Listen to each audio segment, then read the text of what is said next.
On his birthday, my son shouted, "The best present would be your death." And that was the moment I vanished. String lights buzzed over his suburban backyard as the grill hissed and the Costco sheet cake sweated blue onto a paper plate. My knife hovered above the frosting roses when his words cracked the air like a bottle against concrete. Laughter snapped off, the dog stopped barking, and even the mosquitoes seemed to hang there listening. Candle smoke curled up, sweet and sour, and I tasted metal at the back of my tongue. Jason's jaw was tight, beer bottle sweating in his fist, while Brittany's smile sat frozen, polite as a church usher. Red Solo cups trembled in hands that pretended not to notice, and my own palms slicked with sugar and shame. "Say something," someone whispered. But at 67, my heart only thudded, stubborn, as if to prove him wrong. I am Margaret Walker, the woman who taught him to stand, to read, to mind his mouth, and there he stood, wishing me gone. The banner from Target fluttered over our heads, "Happy Birthday" sagging between two nails like a joke that died mid-sentence. I set the knife down and watched warm wax bleed onto the icing like a tiny red river. His eyes slid past me to the guests, hunting for approval, and I saw the nods that weren't there, the pity that was. The July heat pressed against my skin, cicadas drilling, while a storm gathered over the cul-de-sac like a held breath. I slipped off the paper hat and felt something older than pride loosen inside me, an anchor lifting. Before I tell you how a child I cradled grew into a man who wished me dead, and where I went when I left that gate, you need to see how we got here. Because this didn't start with a shout over cake. It started with smaller cuts, quiet doors, and the kind of love that gets misused. If you believe respect shouldn't have an expiration date, stay with me. Subscribe to hear what came before that backyard and what waited for me after the sidewalk. Maybe you'll recognize a piece of your own story in mine, and maybe it will keep someone from saying the unsayable. I promise, the truth behind that birthday is harder and simpler than you think. I remember the feel of the paper hat elastic against my neck, the faint groove it left on my skin as I slipped it off. It snapped my attention back to my own body, back to my heartbeat doing its stubborn work in my chest. My hand found the latch on Jason's back gate, and I kept my eyes on the wood grain, on the tiny nail heads shining like dull stars. I did not look at his face. I didn't look at anyone. The cul-de-sac beyond the fence was slate-colored, the kind of July afternoon light that makes everything hum. Somewhere down the block, a sprinkler ticked, and the scent of charcoal lifted as if it had decided, like me, to refuse the air it was in. I walked. The balloons bounced against the fence wire, static snapping at my arms, but I walked. The cracked sidewalk had the same little weeds I remembered from when Jason was 6 and we'd hunt for 4-leaf clovers on the way to the bus stop. My sandals whispered against concrete, and the dog, Luna, Brittany says the name like a secret, whined 3 times, a question I didn't answer. I turned the corner, and the street opened to that pocket of North Carolina sky, cicadas handling the percussion of everything, and I realized I had forgotten my purse. I had left it under the folding chair with its red nylon seat. I had left my phone on the buffet inside Brittany's kitchen, next to the deviled eggs dusted with paprika. I had left the cake knife resting in the icing, its tongue silver and sweet. And somehow, the moment I stepped off their lawn, I felt lighter and heavier at once. There are things you can only see when you stop trying to be seen. That thought came to me as easily as the sweat on my temples. In front of me was my car, parked under a tulip poplar that Jason once climbed so high I had to bribe him with a popsicle to come down. My keys were not in my pocket. That, of course, had been the purpose of the purse. It didn't matter. I kept walking, past the mailboxes shaped like fish and the neighbor's American flag in its bracket, its red stripes caught on the camellias. The whole street had that careful newness of a suburban neighborhood. Same porch lights, same 2-car garages, same trash cans rolled to the curb on the same day. When you are a woman who's 67, you learn to carry your own directions inside your bones. Mine said, away. Jason had lined up his life like a photo he could filter. Brittany with her white teeth smile, their 2 children, Carter and Lily, with matching summer sandals, the house with the white columns, the backyard with string lights like a polite constellation. And me, tucked in a corner when needed. He had enough charisma for two people, and the kind of decisiveness that looks like good sense until you notice it doesn't leave room for anyone else's. When he was young, people called it leadership. When he got older, they called it knowing what he wanted. Somewhere along the way, he came to believe that if he wanted it, it must be better for everyone. It did not begin at the cake. It began with a look from him over his shoulder as he handed me a plate at Thanksgiving and said, "We don't really do marshmallows on the sweet potatoes anymore, Mom. Too much sugar." The way Brittany nodded, her ponytail neat, the way I moved my spoon away. It began when they asked if I could just pick up Carter from preschool on Tuesdays, and then Thursdays, and then most afternoons, and I said yes. And then one day, Jason said, "Mom, why didn't you think to bring his water bottle?" As if my love could be measured in ounces. It began with, "We were thinking the kids could just call you Margaret. Grandma sounds old." The way my name felt less like mine and more like a label on a storage box. It began long before that, really. In a rental off Six Forks Road, where the carpet was the color of oatmeal and the window shook when trucks went by, Jason had a fever so high that the skin on his forehead felt like wax. I made a game of counting out drops of medicine. We watched The Price is Right because the colors were cheerful and the prizes sounded like hope. I slept in a chair next to his bed, the arm digging into my shoulder, and I held my palm on his back and said, "I'm here," until sunlight turned the room green through the cheap blinds. At WakeMed, I took the night shift whenever they offered it, because it paid the extra dollars that bought him soccer cleats from Dick's and a used trombone when he changed his mind about baseball. I learned to drink coffee and to save the last tangerine in the house for him, pretending I wasn't hungry. I told him his father had loved him. It was true in the way I needed it to be. Alan had been pretty as a boy and handsome as a man, and he had a laugh that made strangers want to know him better. He also had a way of stepping away from the hard parts of a thing. He liked to talk about trips we never took and plans we never wrote down. When Jason was 10, Alan headed to Wilmington to take a job he swore would set us right. He sent postcards for a while. Then the phone grew quiet. I learned how to check the oil in the car and to carry a spare belt for the dryer. I learned the schedules of buses that could get me to work if the car failed, and I learned the exact measurements of a meatloaf that could stretch into sandwiches. While other people noticed the weather, I noticed sales flyers. There was a Saturday when Jason was 15, and the sky had that tinny brightness that means cold.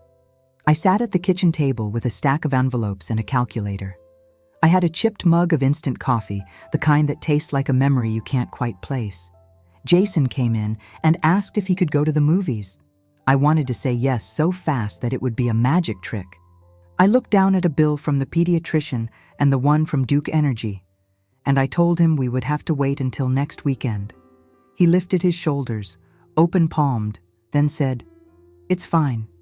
He said it a lot that year, in a tone that meant both it is what it is, and I wish it weren't. I tucked $5 into his pocket anyway and told him to get himself a soda the next time. He scowled, not because of the soda but because he was 15. I turned back to my letters, and that night after he went to bed, I sat on the floor and cried quietly, not because of the bills so much as the way the world did not soften for a boy I loved more than my own bones. I saved for his college in a jar first, then a bank account. I took 2 CNA courses so I could pick up extra shifts. I never told him how many times I drove across town with only enough gas to get there and back if the lights stayed green. When the acceptance letter from NC State came, with its red block letters, he ran a lap around the house. We ate barbecue from old time, and I bought hush puppies even though they gave me heartburn. He hugged me tight and whispered, "We did it, Mom." I took that "we" like a medal I could wear inside. In his freshman year, his roommate's mother sent a mini fridge and a rug and a framed set of prints for the wall. I sent rolls of quarters for the laundry and a care package with homemade oatmeal cookies that crumbled a little in the mail. He called me on a Wednesday night to say thank you, and the sound of his voice in that crowded dorm hallway made me feel like the world had bent itself into a shape that held us just right. 4 years later, when he crossed the stage, I had a dress from Belk that I bought on clearance, and a pair of flats that made my bunions ache but looked right. He introduced me to professors with shoulders like towers. "This is my mom," he said, and the way he said it made me stand taller. When he met Brittany, I saw right away what she saw. The width of his confidence, the way he could put plans into motion. Brittany had a sweetness that was careful, as if it had a schedule. She worked at a real estate office and had an armful of bracelets that chimed when she moved her hand. They bought a house in Apex with a fenced yard and 3 rhododendrons that never quite took. They picked paint colors from swatches with names like Cotton and Fog. Brittany invited me over to do a vision board for the guest room, and I brought her a plant cutting from my pothos, the one that had survived 3 moves and all of Jason's Lego phases. "We'll put it in the mudroom," she said, and the way she smiled made me think that was a compliment. The day they told me I would be a grandmother, I sat on a bench in Pullen Park and watched a little paddle boat shaped like a dragon drift by. Jason's hand was on Brittany's shoulder, like he had just steadied her from something. I brought them pimento cheese from Neomond and a book called Goodnight Moon. In the hospital, when they handed me Carter, his face was the size of my palm, and he looked like a little old man trying to remember the word for cloud. Love reopened in me the way a window opens, slow because you're careful not to shove it too hard and break the glass. For a while, I fit. I watched Carter on Wednesdays, then also Fridays. On Tuesdays, I met them at Chick-fil-A so Brittany could have adult conversation. She told me about clients who wanted yards that grew already made, and I nodded and said things I hoped were helpful like, "People slow down when it's hot." When Lily came 2 years later, I folded tiny outfits and inhaled their clean soap smell as if you could actually save that for later. I did not tell anyone that I had started keeping a list in a notebook of things I wanted to say to Jason and the things I didn't dare. There were the comments. "Mom, you don't have to tell the same story twice," Jason said at Thanksgiving, after I mentioned his 3rd-grade teacher and the papier-mâché volcano that had bubbled all over our counter. He smiled when he said it, as if he were making a gentle joke, but the smile snagged. "She's just excited," my sister Ruth said, and then hurried to refill people's iced tea so no one had to look at me too long. There were the little rules that appeared like dimmer switches, not full stops but gentle darkening. "We're not doing screens at the table," Brittany would say, and I would nod, even if I wasn't the one with a phone in my hand. "Let's keep bedtime consistent," she would add, and I would count out minutes on my fingers like prayers, careful not to disturb anything. I put my hands on outlets and stove knobs as if I could bless them into good behavior. There were things I did not tell, because silence is its own kind of protection. When Jason had trouble his sophomore year, nothing you'd see on paper, I wrangled meetings with advisors who used their warmest voices. I called a neighbor to give me a ride because my car wouldn't start, and I sat in a parking lot after and inhaled the smell of gasoline until my head throbbed. When he bought their 2nd car, a practical one, I co-signed the loan because his credit had an old dent.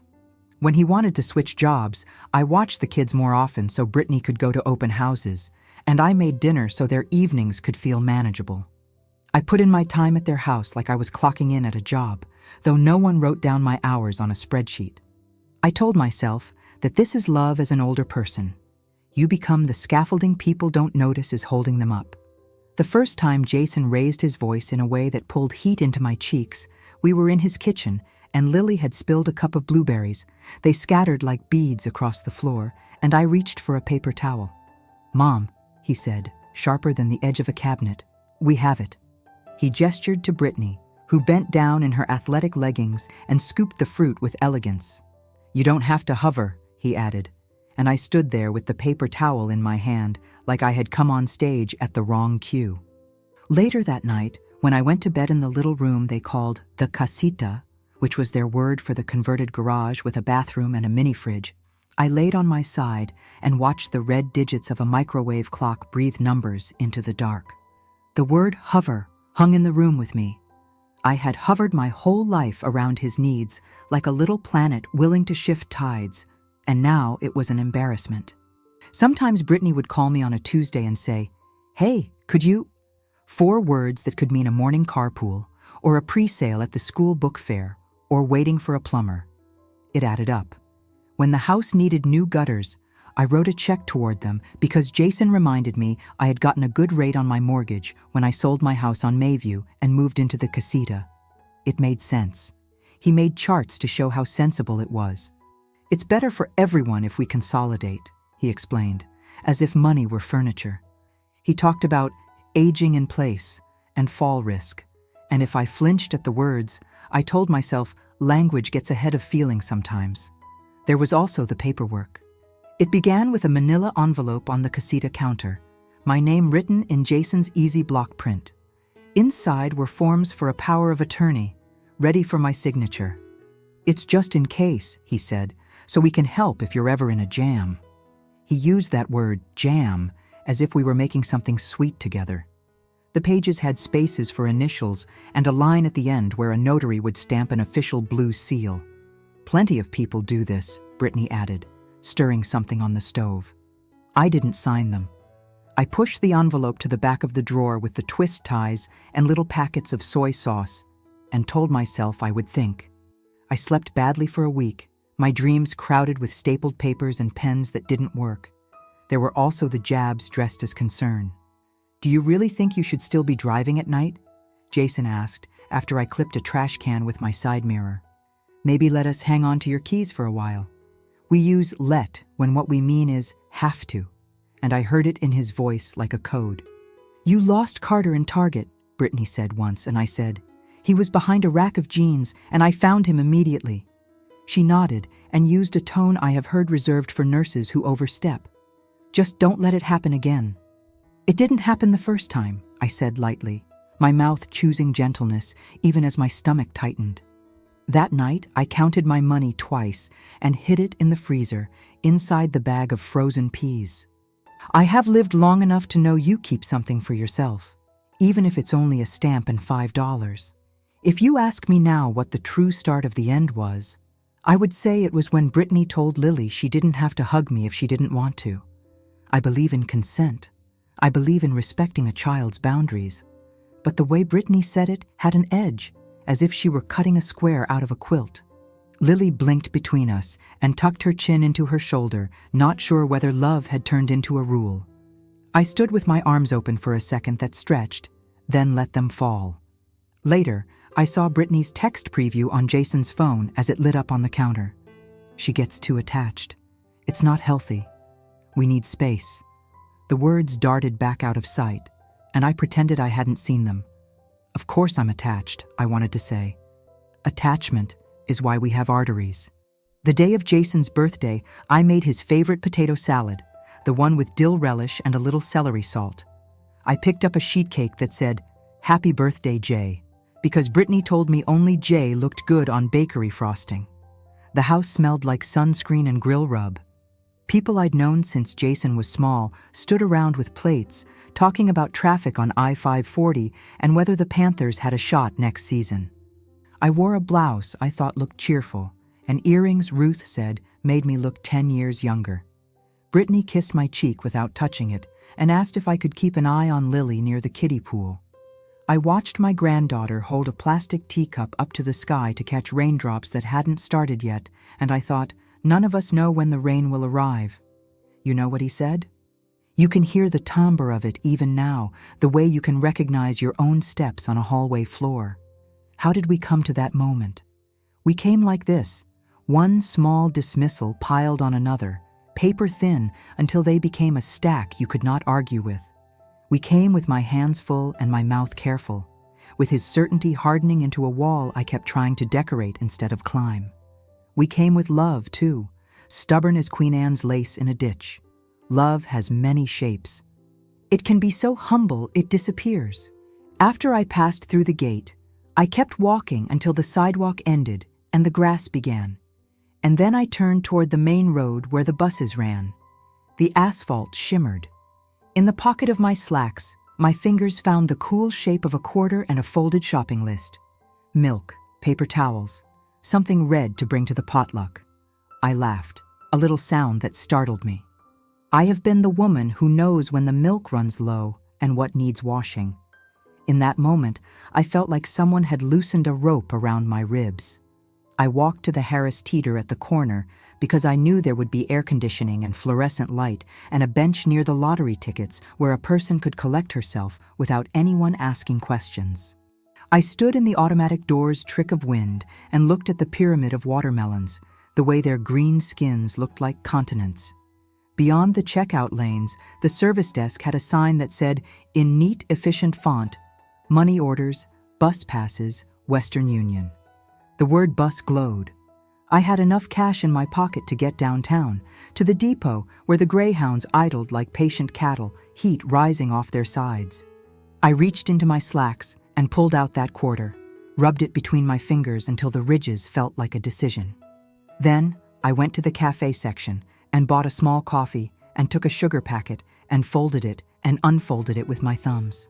At 70, my mother used to say, "You choose what you drag and what you drop."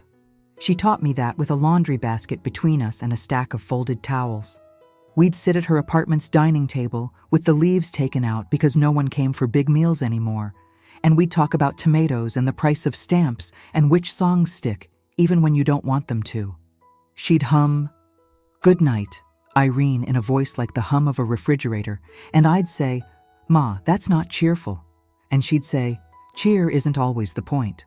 The last time I saw her, she had an Afghan over her knees and laughed in a way that made me feel like a little girl holding out a pencil and being told I'd done well. After she died, I wore her wedding band on a chain for a year, and then I sold it when Jason had a tuition bill that came like a wave I couldn't ride. I told myself, love is made of the things you hand over. Later, I understood it is also made of what you keep. I did not go back to get my purse. I did not go back for the cake knife or my phone. I did not go back to collect my apologies like stray socks. I threw my coffee cup away and walked to the bus stop. The sky was stacking up gray clouds like a layered cake itself, and I could hear thunder way off, polite for now, promising itself bigger. The bus hummed into view, white and blue and comfortingly worn, and I stepped up into its cool interior, my palm on the metal bar, my bones remembering how to take a jolt. I fed quarters into the slot with a small clink, and the driver, a woman with a braid as thick as my wrist, nodded as if to say, "Yes, you are doing a thing." The doors swung closed. As we rolled toward downtown Raleigh, the roadside shifted from tidy lawns to strip malls to old brick buildings with peeling paint. I watched it the way you watch someone sleep, the way only someone who loves a place can watch it, noticing the tiny scars and the way the light makes them seem like beauty. The depot was bright and noisy, full of students with backpacks and men in work boots, and a woman with a child asleep on her chest. I walked to the ticket counter and asked for the next bus east. "Where to?" the woman behind the glass asked, her mouth forming the words around a peppermint. "New Bern," I said, because it was the first place that came to mind, where water meets land the way I needed them to. I had friends in New Bern. Ruth had a friend from church, Etta, a widow who had sent me Christmas cards for 20 years with photos of dogs in sweaters. Once, when Jason was little, we had driven there to see the town bear statue and feed ducks at Union Point. I remembered the way the air smelled like river and pine at the same time. And I remembered a bakery with the best molasses cookies I had ever tasted, edges crisp and centers soft. I could go where I remembered sweetness. I bought the ticket. I used the restroom and washed my hands until the water ran cool and then warm again. I looked at my reflection in the paper towel dispenser's dull metal and saw a woman whose shoulders were not as hunched as she expected them to be. On the bus, I took a seat by the window and folded my hands on my lap like I was in church. The man across the aisle read a paperback with a cracked spine. A teenager 2 rows up had earbuds in and nodded to a rhythm I could not hear. I watched as we took Highway 70, as the landscape softened into fields and long, low buildings where people make things. Billboards went by. Pest control, a lawyer with a smooth smile, a grocery store that sold sausage biscuits for 99 cents on Tuesdays. Thunder finally kept its promise, and rain started. First fingers on a table, and then more. The bus wipers conducted it. I thought about Jason's face when he said the thing he said, his jaw tight. The way his eyes skated off mine, straight to the safest horizon, the one where friends would nod or look away. I thought about Brittany, her hand on his arm, the way people hold each other when they're reminding themselves what side they're on. I remembered the first time he called me Ma as a joke, making his voice deeper, and how we both laughed. I remembered him at 3, sitting in a shopping cart, pointing at the cereal boxes with animals on them. "We can't, honey," I would say, and he would drum his heels lightly, finding a compromise I did not hear about later. I remembered him at 12, standing in the middle of our kitchen with a blank look after Alan didn't come for a promised weekend, and how I placed my hand on his chest and told him to breathe like he was blowing out candles. We had practice in blowing out candles. I am not innocent in all this. I have held on too tightly at times, my worry turning into lists, my lists turning into instructions. When he first brought Brittany home, I cut the brownies into squares and arranged them like I was laying out tiles. I offered to show her how to make cornbread and said, "You can't stir it too much or it'll bake up tough." And she pulled back like I had tried to take the spoon from her. When Lily was born and I watched the way Brittany wrapped her like a burrito, I had to stop my hands from reaching to adjust. When Carter cried because his shoes hurt, I bought him another pair and placed them by their door, a solution they didn't ask for. It's hard to retire from fixing. It's hard to sit on your hands, especially when those hands have steadied so many plates. But I am learning that fixing without being asked is a form of not trusting people to grow. On the bus, I took out the little handkerchief I carry and smoothed it. Jason thinks I have dementia. He has not said it outright, but he has circled it the way you circle a squirrel you don't want to scare. "Sometimes I worry about your memory," he says, and then announces no one is judging, in a tone that sounds like judgment. The week before his birthday, he found a post-it note on my fridge in the casita that said 11 a.m. Dr. B. "You didn't tell me you had an appointment," he said.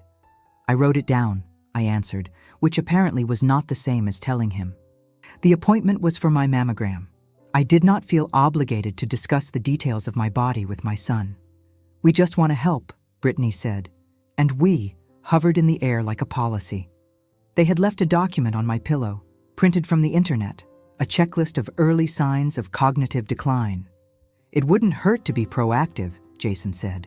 "There are resources." The kindness was a net.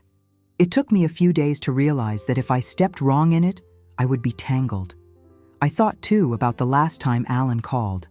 I had not meant to tell Jason this, and hadn't for years, but a month ago, Alan phoned from a number I didn't recognize. I was in the casita, folding towels, when his voice stepped out of the past and into that small room. He said he was living in Wilmington still, working odd jobs, not well. He asked after Jason, but in a way that made it clear he wanted to talk about me. I said I was fine, and that he should take care of himself. Then he said words it had taken him decades to say. "I'm sorry." I listened to them like they were rain on a roof I didn't trust. After, I didn't tell Jason. What would it fix? Maybe it was that too, the knowledge that I hold things, that my silence is my own property, that had Jason circling sharper with his concern. He has always hated mysteries, unless he remains the one who writes them. We pulled into New Bern under a sky that had decided not to unleash itself after all, just to sprinkle enough to make the pavement shine. The Trent River lay quiet, broad as an outstretched arm.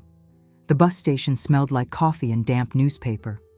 I sat on a bench and watched a man take off his baseball cap, wipe his forehead, and put it back on like a ritual. I took my quarter out and set it on the bench beside me, then put it back in my pocket, then opened my palm so I could see it. It felt like a talisman and a lesson. I flipped it then, just once, and caught it. Heads. Good enough. Etta answered on the second ring when I used the payphone, though I had to fumble for the number, my fingers remembering it from the place where I keep the old, useful things. "Margaret?" she said, and just the sound of my name in a voice that has never used it as a correction made me close my eyes. "I could use a place to land for a day or two," I said. "I have a guest room that holds 2 dogs and several quilts," she replied. "I think I can make space for you." When she pulled up in her blue sedan with a bumper sticker about reading and a tissue box on the dash, I felt my lungs loosen in a way I hadn't felt since Well, since a long time. In Etta's kitchen, the counters were cluttered with jars of buttons and a slow cooker that had seen more winters than some marriages. She made me tea, and I sat at her table with a bowl of peaches between us. The dogs, Walter and Rosie, sniffed my ankles and then, apparently satisfied, flopped down on the cool tile. "I'm okay," I said, before she even asked, which is what we do to keep friends from worrying. She raised an eyebrow that said, "You can be okay, and also not okay." I told her the basics, that I had left the party, that there were words, that my heart had felt like it was both roaring and whispering. I did not repeat what Jason had said. Repeat something, and it etches itself deeper. I was not going to carve that into Etta's kitchen. We sat for a while, listening to the rain move along the roof like somebody pulling a sheet. "What are you going to do?" she asked eventually, in that gentle way, genuine, no push in it. "If you want to, you can say, 'I don't know,' and we'll eat pie." She had always used pie as permission. I did know one thing. I was not going back without a plan. For so long, I have lived on plans that were simply, say yes, be useful, correct the small things so the big ones don't unravel. This plan would be different. It would be shaped like a fence, not a net. I would call a lawyer, not because I wanted a fight, but because I wanted a map. I would gather what documentation I had of the money I had given Jason when I sold my house, the cashier's check stubs, the email where he thanked me for making his equity a reality. I would do my own checkups, vision, hearing, memory, so that the conversations about my competence would have facts in them instead of feelings. I would have the DMV test me, if only to have a little paper to show people who wanted to take my keys that my hands still knew how to make a turn. I would also write him a letter, not an email or a text that could be deleted with a swipe like a crumb. Paper, pen, my slanted cursive, the parts of myself that no one can type for me. I would tell him the things I had held and the things I had let go, not as an account but as a song with verses he could learn if he wanted to. I would tell him about Alan's call, not because it changed anything but because secrets are their own weather systems, and I was tired of carrying storm air. I would tell him that I would not be signing away my decisions while I still could make them. I would tell him I loved him, not in the way of a bargain but as a fact, like the Trent River making its way around the bend whether or not anyone was watching. In Etta's guest room, the quilts looked like maps. I put my hand on the one with triangles that made little birds. I took off my shoes and lay down on top of the covers the way people do when they're not sure they're staying. I watched rain run down the window and thought of Lily's little hand patting my cheek when she was 2. How certain she was that my face was as important as the ceiling. I thought of Carter's early love for trucks, the way he could say excavator like an adult. I thought of the times he tucked his hand into mine, wordless. When I closed my eyes, scenes played that were so kind it made my chest hurt. Jason at 10, asleep in the back seat, his mouth slightly open, my arm stretched over to keep him from rolling onto the seatbelt buckle. Jason at 18, hugging me after I bought him a new shirt for a first interview. Jason at 32, tossing Lily into the air and catching her, the sound of her laugh too much for this world, almost a danger. Love is often a danger to itself. When I woke, Etta had placed a glass of water on the nightstand and a little plate with a molasses cookie. She must have gone to that bakery. I took a bite, and the taste was as I remembered. Ginger that knows how to behave, sweet that doesn't apologize. In the quiet, I heard my mother's voice again, not in words, just that hum.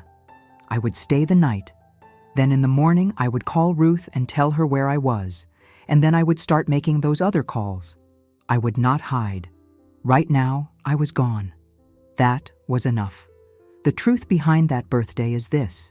It was not the first time those words had formed in the dark. They had been circling Jason for a while, smaller versions. I wish you'd stop. Why are you like this? Just let us live. He found the biggest version because his friends were there, and courage comes easy in a circle, even unkind courage. He did not invent those words just for me. He pulled them out of a pile of things he had made himself believe about me to make living easier for him. He did not mean them in the way a person means, "I love you," with their whole body. He meant them in the way a person means, "move." I heard the truth beneath the truth. It would be easier for him if I were less. I cannot be less without disappearing completely. So I disappeared from his yard. I did not disappear from myself. In the morning, Etta wrote me directions to a lawyer she trusted, a woman named Monica who wore her hair in a bun that looked like it meant business. She helped my Shirley with her house when that developer tried to buy the block for a song, Etta said, sliding a sticky note with the address toward me. I drank coffee on Etta's back steps and watched sun steam the rain from the grass. Walter and Rosie pranced after a dove and then sat, defeated, in a way that made me laugh. My laughter surprised me.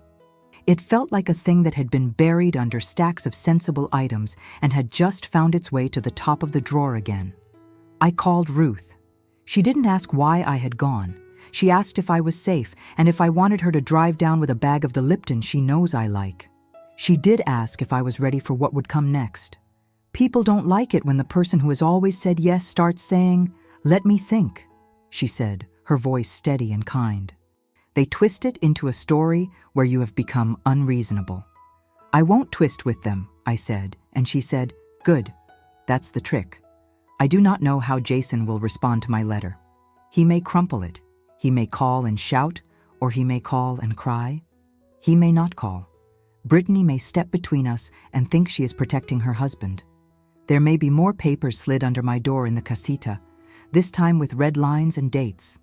There may be a social worker calling to check on me, a person whose job is to make sure older people are not in trouble, even as the trouble itself is sometimes a web made of help.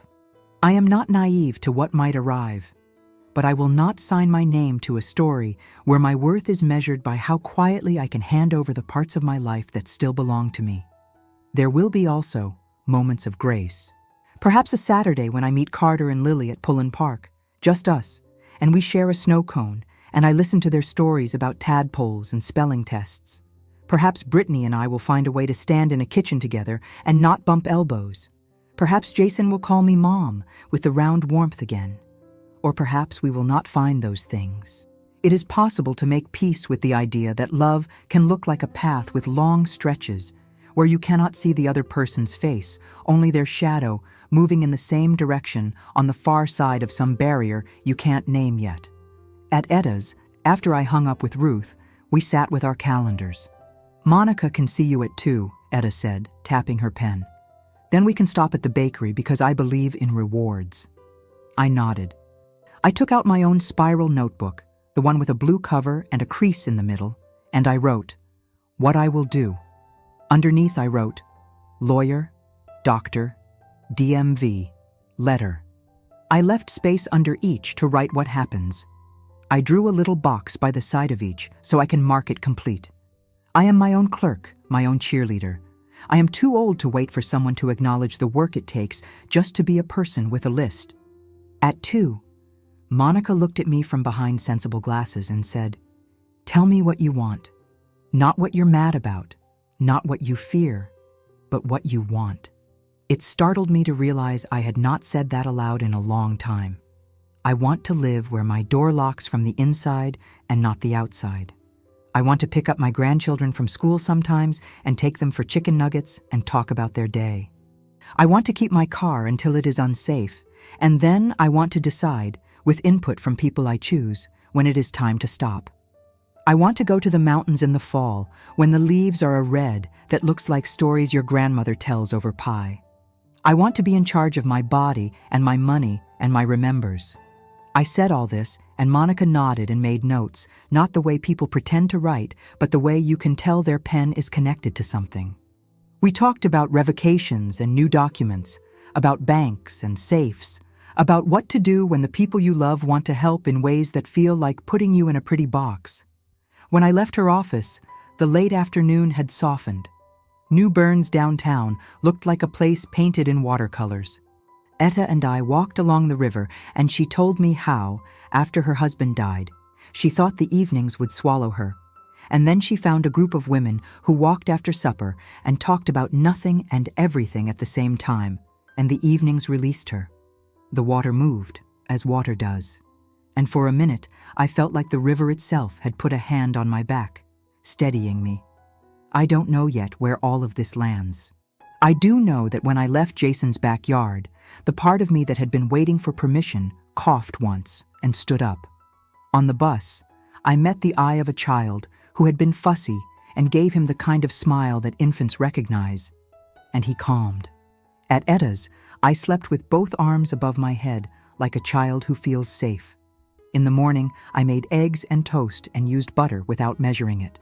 When I sat down to write Jason's letter, my pen moved across the page as if it had been waiting for that exact slope of paper. I wrote my name at the end, and it looked like the name of someone I would want to know. I believe in apologies. I believe in forgiveness. I also believe in stepping into the life you have, even if your feet are tired and your instinct is to rest. My son said a sentence that could have been a door or a wall. I am choosing to make it a door, not to run away from him, but to leave a room where the air had thinned to the point of dizziness. The larger conflict is not the sentence. It is the way love can turn into obligation in people's mouths, and then, if you are not careful, shame in your own. I will not make that exchange anymore. I have exchanged enough. Tonight, I will sit back on Etta's steps and watch the sky do its blue to gold to gray. And I will think about the summer when Jason learned to swim at Pullen Aquatic Center. How he stood at the edge of the pool, toes over the tile, and did not jump until he was ready. I stood in the water, my arms outstretched, saying, "I'm here." And eventually he closed his eyes and leaped. He surfaced coughing and laughing, and then he did it again, and again, and again. Because that is how we learn something our bodies have to trust. This time, I am the one at the edge, toes curled over the concrete of what I have always done. My arms are outstretched, my own, steady.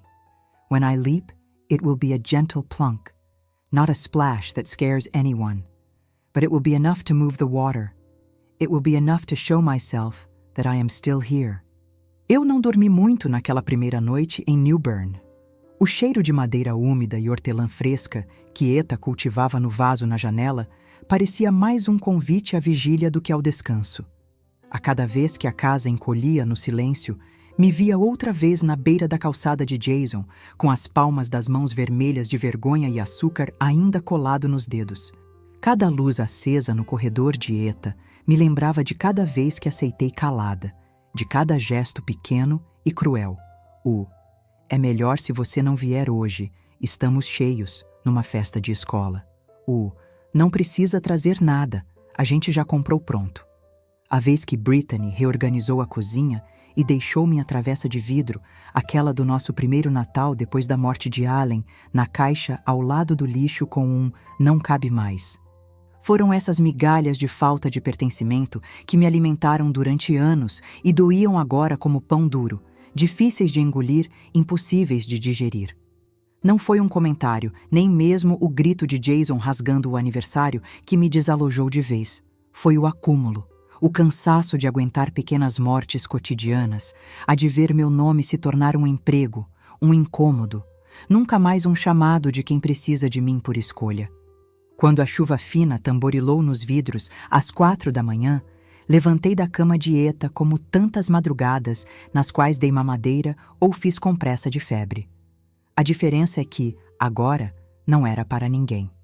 Na cozinha, só o som do relógio de parede, o cheiro doce do chá ainda adormecido dentro da caneca esquecida. Eu me vi ali, mulher de 67 anos, sozinha na casa de uma amiga, cheia de vida, mas invisível para o filho que criei com tanto zelo. Peguei o lenço branco com renda que herdara da minha mãe. Ele foi ficando amarelado nos cantos, mas ainda tinha o bordado do M, de Margaret, de mãe, de memória. Esfreguei-o entre os dedos. Ali, naquele quadrado de tecido, morava toda uma existência que parecia recusar-se a morrer nas palavras de Jason. A injustiça se alastrava pelo corpo como um café forte tomado de estômago vazio. O presente que dei, uma vida inteira de apoio, de doação, de adaptação, tinha se tornado débito, dívida, obrigação. Fui transformada em móvel, em objeto que só se nota quando quebra ou falta. Nenhum reconhecimento. Nem pela coragem de Allen ter me deixado com um menino pequeno e dívidas, nem pelo silêncio que guardei diante das críticas, nem pelo sim que repetia cada vez que a agenda dos outros precisava de mais um espaço, e a minha desaparecia. Na casa de Eta, essa sensação se multiplicava, me tomando de desconforto e raiva contida. Senti uma vontade grande de justificar, mas eu fiz porque amava. E ao mesmo tempo, uma clareza afiada. Não precisava justificar nada. Precisava me reconhecer, me juntar, restituir a mim mesma minha história, não editada pelas ausências dos outros.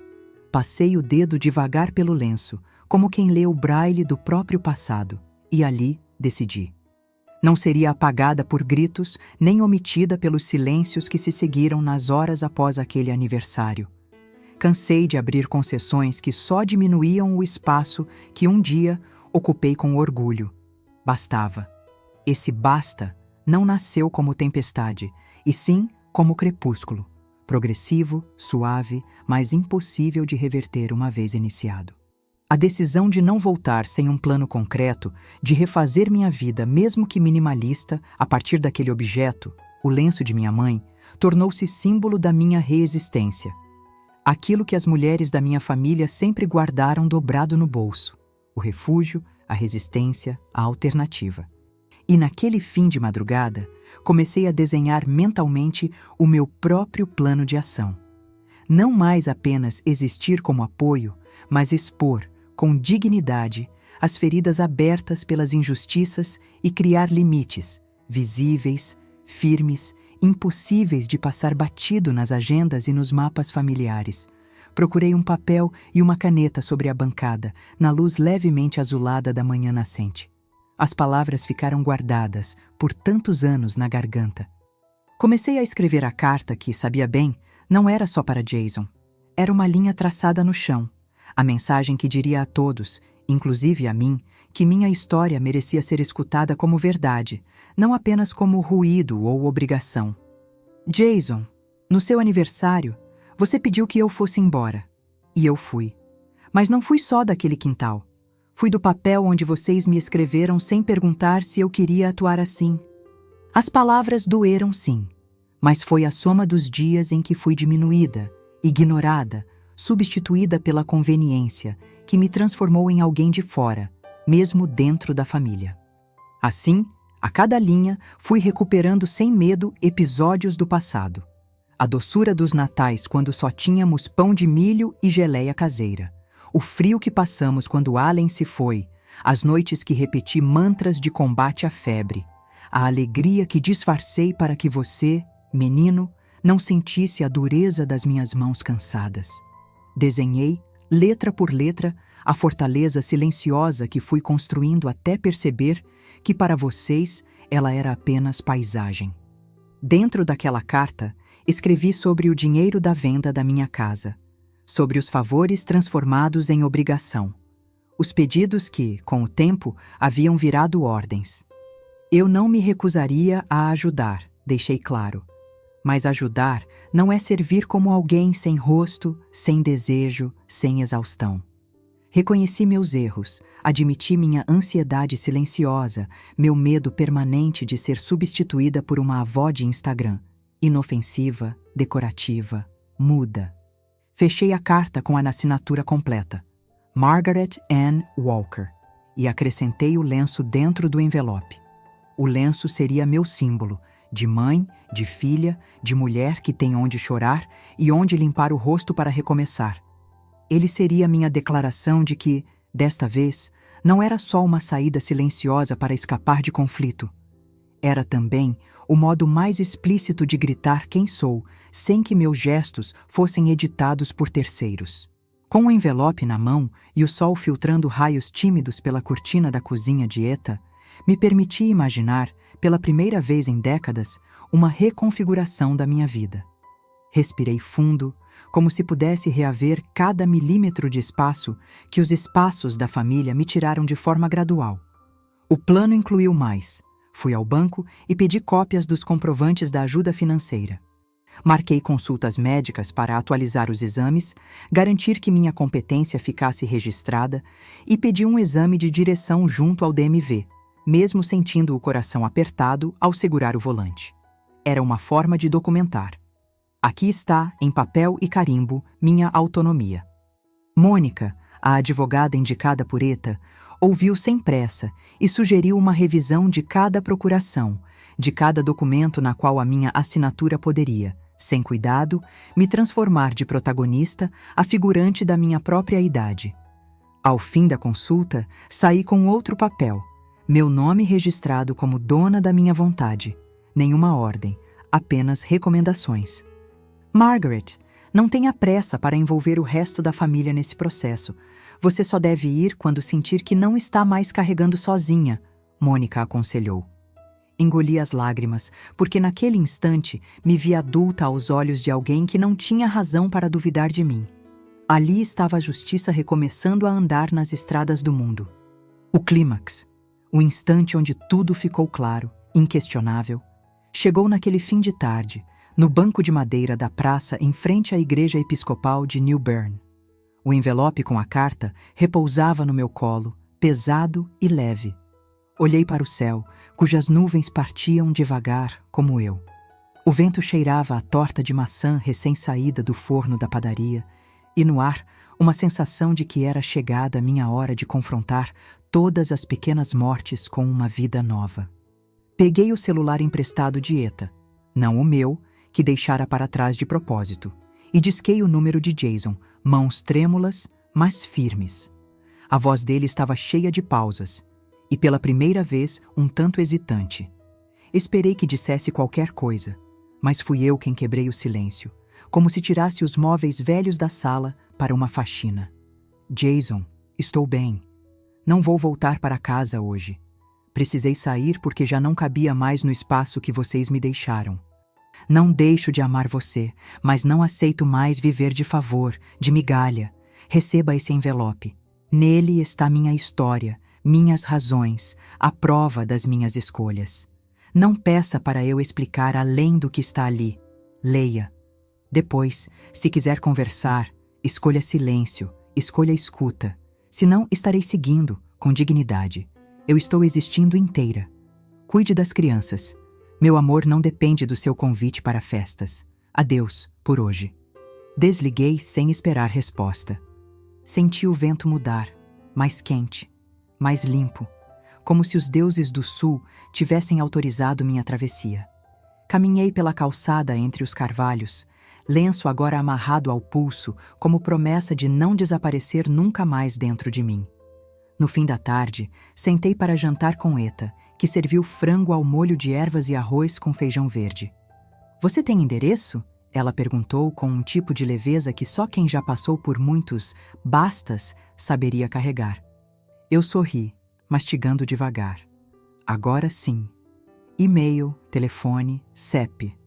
Mas acima de tudo, minha própria presença. Na noite recoberta de estrelas pequenas, com os cães deitados em volta dos nossos pés, senti a vida se expandindo. Nenhum pedido de desculpas teria o poder de cancelar o que ouvi naquele quintal de aniversário, mas agora, carregando o lenço, a carta, minha história registrada, soube, sem qualquer dúvida, não seria mais invisível, não seria mais silenciosa.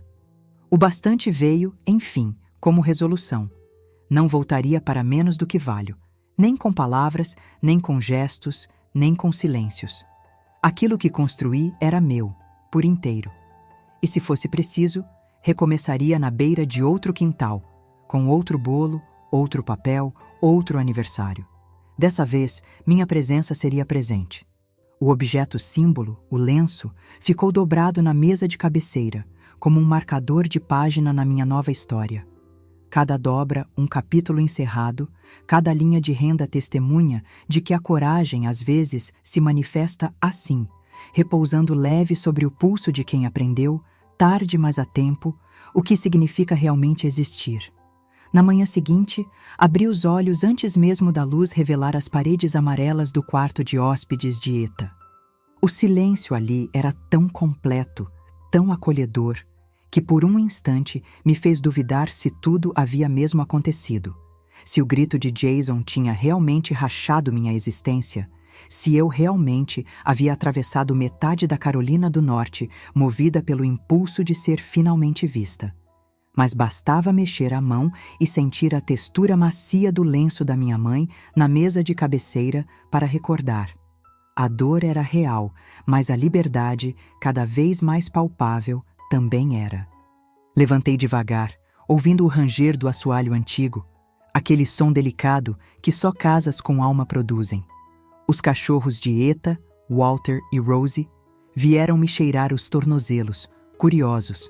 Sorri para eles e até isso pareceu novo. Sorrir sem que ninguém esperasse algo em troca. Sorrir simplesmente por existir. Na cozinha, encontrei Eta já tomando chá, um livro aberto no colo, óculos na ponta do nariz, como se desde sempre esperasse que eu ocupasse aquele espaço. Sentei à mesa e deixei que o silêncio se esticasse entre nós, confortável, nutrido por anos de amizade sincera. A chaleira apitou, ela despejou o chá e de repente senti um desejo profundo de contar tudo. Não só as mágoas, mas as pequenas alegrias, os detalhes que fazem uma vida bela mesmo quando o mundo parece desmoronar. Falei de como a casca da torta de maçã doeu mais que o grito, porque lembrava o primeiro outono depois de Allen. De como as manhãs com Carter me davam sentido, mesmo que terminassem em pequenas humilhações.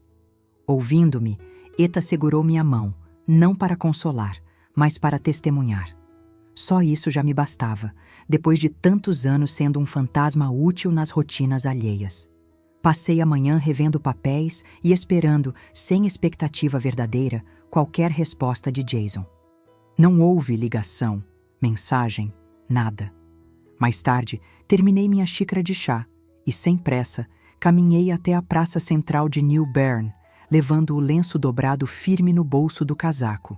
Observei famílias e idosos conversando nos bancos, o mundo seguindo, indiferente aos dramas minúsculos e imensos de dentro dos lares. A praça, com seus canteiros de azaleias, me lembrou uma frase que minha mãe dizia: "A vida não para esperar que você se explique." E pela primeira vez, aceitei isso sem mágoa.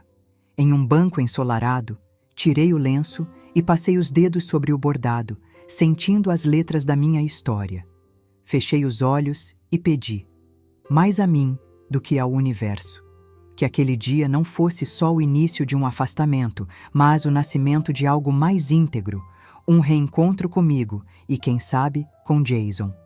O sol foi alto e com ele vieram pequenas notícias do mundo fora do drama familiar. Eta recebeu uma vizinha para café e logo a sala estava cheia de risos e histórias de outros tipos de recomeços. Uma delas falou: "Quantas vezes a gente é obrigada a assumir para depois ser encontrada de novo, até por si mesma?" E todos riram, como se eclodisse ali um segredo comum.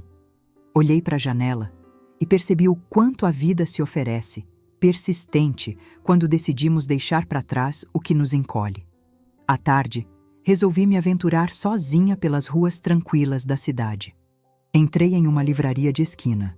Comprei um romance de capa roxa, só porque gostei do título. Fazia tempos que eu não comprava nada para mim, simplesmente por desejo. Fui à padaria, peguei 2 molasses cookies para trazer à mesa de Eta naquela noite como pequena gratidão. Atos miúdos, mas que me devolviam a condição de protagonista. No caminho de volta, liguei para Ruth e, ao ouvir sua voz firme e calorosa, senti uma camada de dor se soltar do peito. Ela me prometeu visitar no fim de semana, trazer os biscoitos de nozes que fazem a infância caber num pote e, de quebra, ouvir o que eu ainda não disse. Conversar com Ruth sempre foi um bálsamo. Ela não tinha soluções fáceis, mas o dom raro de validar até o impossível da dor. "Margaret, o que você fizer daqui para frente tem que ser escolha. Não resposta ao medo, não resposta à culpa. Escolha sua", disse ela, e anotei mentalmente cada palavra. De noite, antes do jantar, recebi um SMS curto de Jason, do número antigo. "Li sua carta. Precisamos conversar. Me avise quando puder." Fiquei olhando para aquela tela como quem pega um vaso rachado. A tentação de tentar consertar era imensa, mas agora eu sabia. Algumas rachaduras contam a história mais bonita do que qualquer aparência intacta. Não respondi de imediato. Respirei fundo, relembrando o acordo que fizera comigo mesma. Só dialogaria com ele se sentisse que não estava entrando para servir de tapete, mas para ser ouvida em mesa de igual para igual. Essa noite, a mesa foi posta com cuidado. O cheiro do frango ao molho de ervas misturado com o feijão verde, o pão recém-assado, uma vela acesa porque Eta considera que qualquer recomeço merece ser celebrado. Enquanto comíamos, falei do emprego novo que pensava tentar na biblioteca municipal, de pequenos projetos voluntários no asilo local, de livros ainda não lidos, de fotos antigas que planejava enfim organizar. Eta sorriu e disse: "Não é bonito pensar que o mundo se expande de novo cada vez que a gente se redescobre?" Fiquei em silêncio, absorvendo, e me crendo capaz de expansão. Depois do jantar, ficou impossível não lembrar do passado. O cheiro de hortelã no ar carregou meu pensamento ao tempo de Allen. As cartas nunca respondidas, a solidão das noites geladas de Raleigh quando Jason tossia o pulmão, e eu, exausta, me prometia que sobreviver já era vitória. Hoje, olhando para trás, vejo que sobreviver foi sim vitória, e que finalmente viver também parecia uma hipótese possível. Peguei o lenço e encostei-o no rosto, como minha mãe fazia ao abanar a si mesma num final de tarde muito quente. Esse gesto, memória de tantas gerações, fez brotar lágrimas que não doíam mais como antigamente, mas lavavam e tornavam tudo fértil para o novo. Decidi então que não seria eu a correr atrás de Jason para apaziguar, explicar, costurar.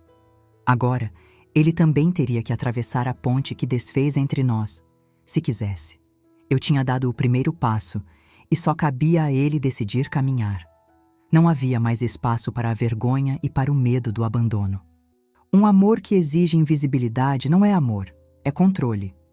No terceiro dia, acordei e a dor era só uma sombra leve, presente, mas incapaz de me paralisar. Caminhei com Eta até a beira do Trent River. A brisa trazia promessas, e de novo pensei, a mulher que já segurou um filho com febre, equilibrou orçamentos impossíveis, inventou alegrias de onde só havia pedras, não pode mais se permitir ser pequena. Foi ali que, olhando a água seguir constantemente adiante, entendi. A paz não viria da reconciliação forçada, dos reencontros apressados, mas sim do reconhecimento próprio. Minha missão agora era me deitar sobre essa paz recém-conquistada, confiar que, tal qual o rio contorna obstáculos e sempre encontra o mar, eu também saberia navegar. Voltei para a casa de Eta, onde planejei meus próximos passos, não como fuga, mas como escolha genuína. Telefonei para a biblioteca de New Bern e agendei uma entrevista informal para ajudar no clube de leitura sênior. Combinei com Eta 2 passeios, uma ida à feira para comprar flores e um encontro semanal na igreja local para ouvir música, não para rezar, mas para me emocionar com vozes coletivas. Pela primeira vez, vi o futuro livre de tarefas impostas. Até que, no quarto dia, em meio à lavanderia e a dobrar lençóis antigos, tocou o telefone. Era Brittany. Por um instante, temi que viesse mais dor, mas sua voz saiu baixa, hesitante. "Margaret, eu queria pedir desculpas, por tudo que dissemos, por tudo que não dissemos. Jason está mudado. Desde sua carta, ele não fala de outra coisa. As crianças sentem sua falta. Você pode conversar conosco? Não sei como consertar, mas quero aprender." O nó ficou na garganta. Não da dor, mas da surpresa boa. Respirei fundo, demorei a responder, depois disse: "Eu topo conversar. Com uma condição, que desta vez seja com verdade, com escuta, com espaço para eu permanecer inteira." Marcamos um encontro sob as árvores de Union Point Park, em New Bern, onde Carter podia correr livre e Lily espalhar seus desenhos coloridos sobre o gramado. Cheguei levando o lenço branco no bolso, como garantia de que qualquer lágrima não seria sinal de rendição, mas de humanidade. Ao vê-los, percebi. Havia mais cuidado nos gestos, mais silêncio respeitoso. Jason me olhava como quando o menino buscava direção em olhos adultos, e de repente senti pena. Não daquela pena que rebaixa, mas a que compreende. Ele também era só um filho perdido, aprendendo, tropeçando em amores e ausências, tentando não errar pelos caminhos que o destino nunca ensinou a desenhar. Conversamos. Sobre tudo, sobre o que houve, sobre o que não deveria se repetir, sobre o amor que insiste, mesmo quando machuca. Não pedi justificativas, apenas respeito. Ouvi pedidos de desculpa, sim, mas mais importante, ouvi perguntas. Como a gente pode recomeçar? E de repente ali, entendi que perdoar é menos sobre apagar o passado e mais sobre abrir espaço para que algo novo cresça, sem saldar dívidas impossíveis. Carter veio, tímido, se sentou ao meu lado e segurou minha mão. Lily me entregou um desenho, um sol e 3 figuras de mãos dadas. Ao fundo do papel, ela rabiscou, com letra ainda incerta: Vó, te amo. Olhei em volta e pela primeira vez senti que pertencimento não é favor, é raiz. No caminho de volta para a casa de Eta, segurei o lenço sobre o peito. Já não precisava dele como escudo, mas como medalha de sobrevivência e ternura. Cada ponto da renda era um traço da minha coragem.